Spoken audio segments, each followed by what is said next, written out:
For more updates, like the video, subscribe the channel and press on the all notification.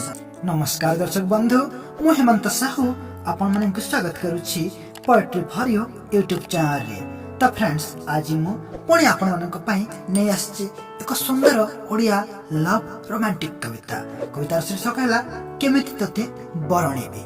अब आशा करेबी ए कविता आपण मानक भल लागिबो, आपण मानक हृदय को छुइबो। तो आसंतु डेरी न करी ए कविताटी को रोमांटिक कविताटी को सुनिबा आउ फील करिबा। केमिति तते बरणेबी तो चाखी चाहाणी चलिबा ठाणी, हाय प्रेम शक्ति भेद मने देला हाणी, प्रेम शक्ति भेद मने देला हाणी। कसी यौवन दुई गोटी अलसी नयन, कसी यौवन दुई गोटी अलसी नयन, 17 बयसी तुर छन छन मन, 17 बयसी तुर छन छन मन।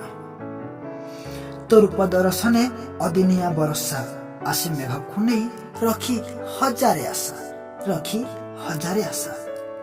दुरु मुहामड़ी समस्तंक आशा तोड़ी, अंटा हले चली जाऊ सभिंकु तोड़ी, अंटा हले चली जाऊ सभिंकु तोड़ी।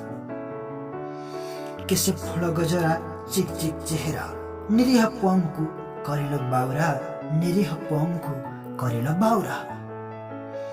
लावण्यवती तुही तो तुलना नहीं, देखी से झियो हेले तो परिका काहे, हेले तो परिका काहे।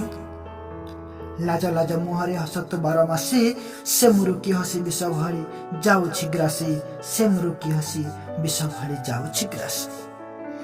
सपनठु सुंदर मोहुटु तु बेसी मधुर, पाइब जिए तथे ओहो भाग्य तार, पाइब जिए तथे ओहो भाग्य तार।